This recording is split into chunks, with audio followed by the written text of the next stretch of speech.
फिर वे सारे गुंडे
होती है उसी रास्ते से गुजर रहा होता है।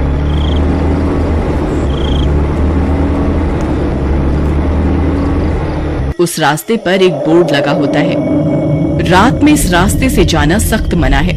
लेकिन रोहन उसे नजरअंदाज कर देता है और आगे बढ़ जाता है।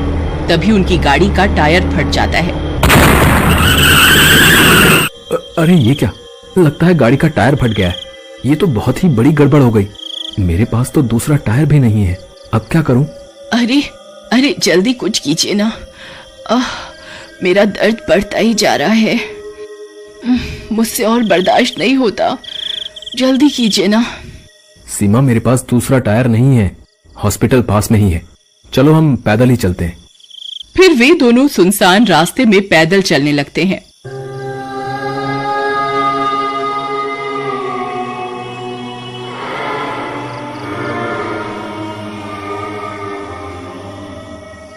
तभी संगीता उनके सामने आ जाती है। वह अब एक चुड़ैल बन चुकी होती है और अपने खोए हुए बच्चे की तलाश में इधर उधर भटक रही होती है।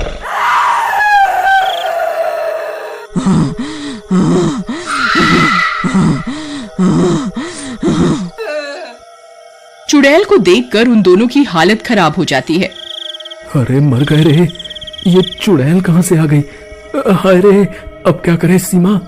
अजय, पीछे बोर्ड पर लिखा भी हुआ था कि इस रास्ते पर जाना मना है, आप फिर भी यहाँ से गाड़ी ले आए। तभी उस चुड़ैल की नजर सीमा पर पड़ती है। उसे प्रेग्नेंट देखकर उसे अपने बच्चे की याद आ जाती है। बच्चा, बच्चा, मेरा बच्चा,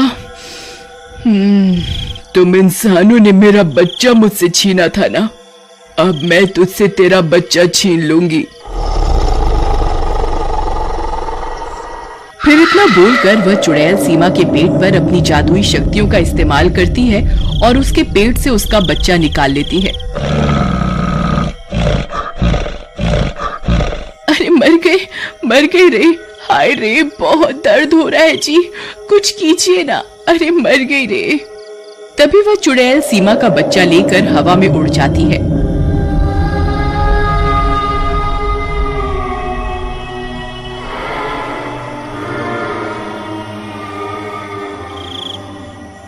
सीमा वहीं बेहोश हो जाती है।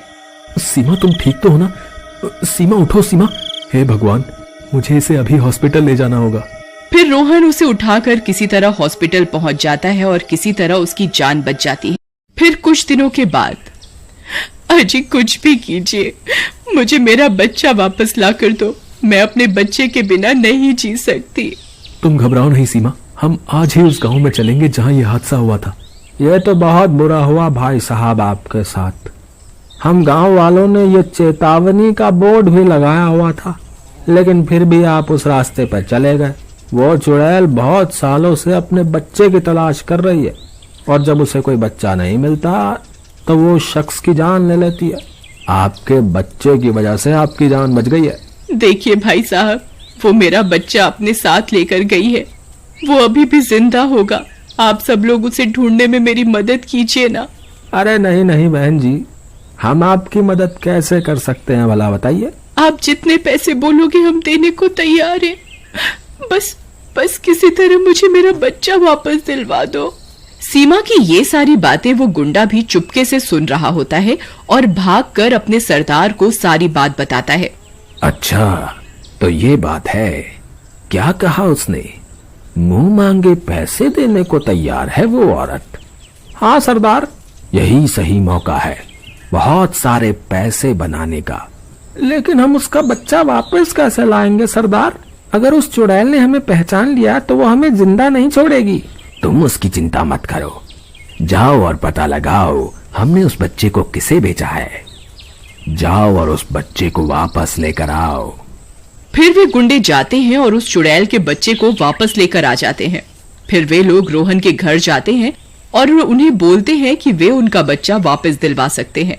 भाई साहब, हम आपको अपनी सारी दौलत देने को तैयार हैं, बस आप हमें हमारा बच्चा वापस दिलवा दो। ठीक है, मेरे पास एक तरकीब है। तुम्हें आज रात को ही उसी रास्ते पर जाना होगा। ठीक है, मैं तैयार हूँ। फिर रात होने पर वे गुंडे रोहन और सीमा के साथ वहाँ पहुँच जाते हैं। अंकल, आप मुझे कहाँ ले जा रहे हो?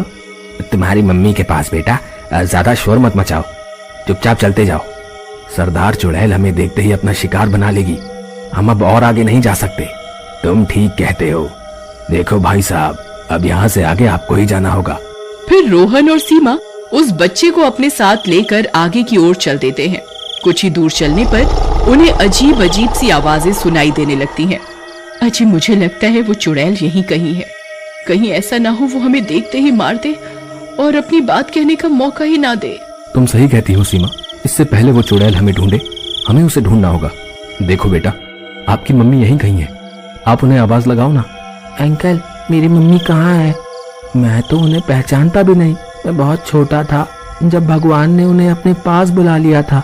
क्या मेरे पुकारने से भगवान मेरी मम्मी को वापस भेज देंगे? बोलो ना अंकल। बच्चे की बातें सुनकर सीमा की आंखें भर जाती हैं। फिर वो बच्चा अपनी माँ को पुकारता है। माँ, आप कहाँ हो माँ? देखो मैं आ गया। आप कहाँ हो?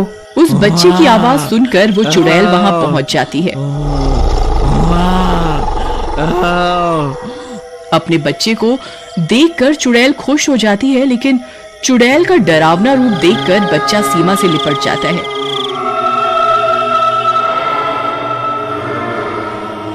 डरो नहीं बेटा, मैं तुम्हें नुकसान नहीं पहुंचाऊंगी। तुम मेरे बेटे हो।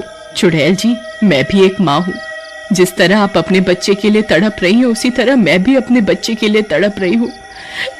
कृपा करके मेरा बच्चा वापस कर दीजिए। मुझे माफ कर दो। मैं अपने बच्चे की तड़प में अंधी हो गई थी और मासूम लोगों की जान ले रही थी, लेकिन बस अब और नहीं। आओ मेरे साथ, मैं तुम्हें तुम्हारे बच्चे से मिलवाती हूँ। फिर चुड़ैल उन्हें एक गुफा में लेकर जाती है, जहाँ उनका बच्चा उन्हें मिल जाता है। अपना बच्चा पाकर सुमन खुशी से फूली नहीं समाती, लेकिन वह बच्चा उदास होकर पीछे खड़ा हो जाता है। चुड़ैल अपने उदास बच्चे को देखकर दुखी हो जाती है। उसे पता होता है कि वो अब अपने बच्चे की देखभाल नहीं कर सकती, क्योंकि वो इस दुनिया को अलविदा कह चुकी है। चुड़ैल जी, आप फिक्र मत कीजिए। आज से आपके बच्चे की मैं देखभाल करूंगी। आज से ये भी मेरा बच्चा है। मैं अपनी जान से भी ज्यादा प्यार करूंगी इसे।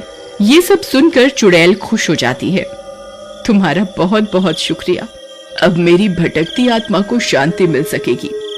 फिर इतना बोलकर वह चुड़ैल हमेशा हमेशा के लिए चली जाती है और सीमा, रोहन अपने दोनों बच्चों के साथ खुशी खुशी रहने लगती।